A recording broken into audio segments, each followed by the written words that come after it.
Hey team, Mark Zeese here, Bible Land Explorer. I trust all is well with you in the place where you are. The place where I am is Trier.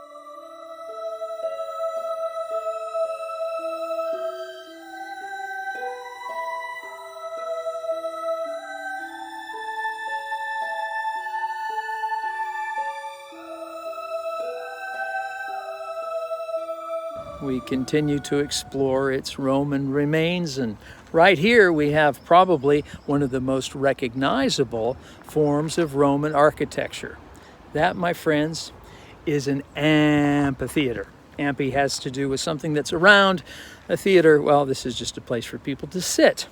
If it's a half shell, it's a theater. If it's a full shell, fully in the round, it's an amphitheater. Theaters celebrated culture. Amphitheaters, well, they celebrated spectacle. This is the kind of place where you might find an animal fighting another animal.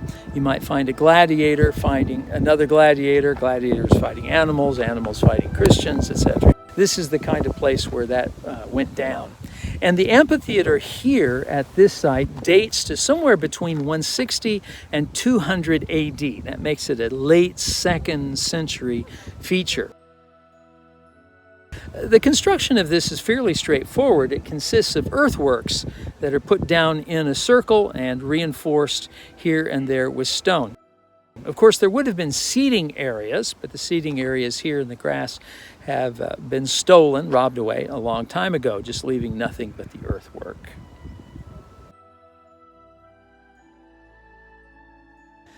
Visiting an amphitheater is a sobering experience. This is true for me anyway, because it celebrates destruction. It's a place where life is exchanged for entertainment. And that's just not a fair trade. That's not a right trade. And so whenever we see places like this, I don't know, I do anyway. I draw back. I think about all the life that was lost right here. And those who were so calloused by their way of life that they found this to be an enjoyable thing to watch. I don't know.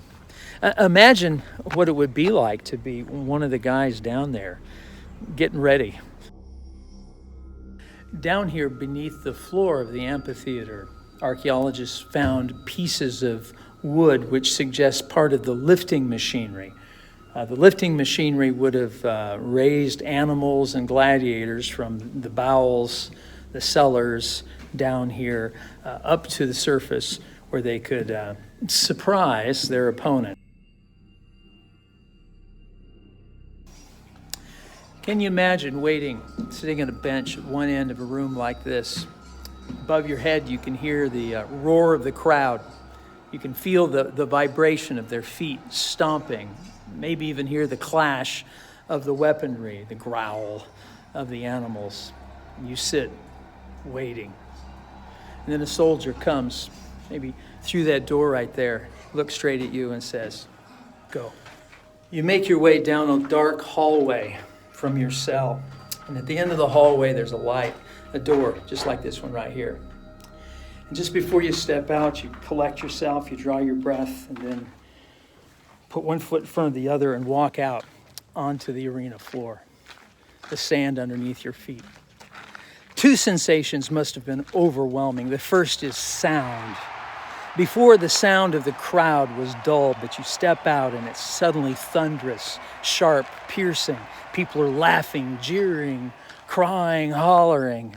All of this is being directed straight at you as you step out. The second sensation has to be that of light. As you're down in this dark cell and you walk out through that door, suddenly the sun is bursting down on your head from above. It must have been incredibly bright. And you look up to the sky, and you squint, you close your eyes, and you say, "Dear God, be close to me now."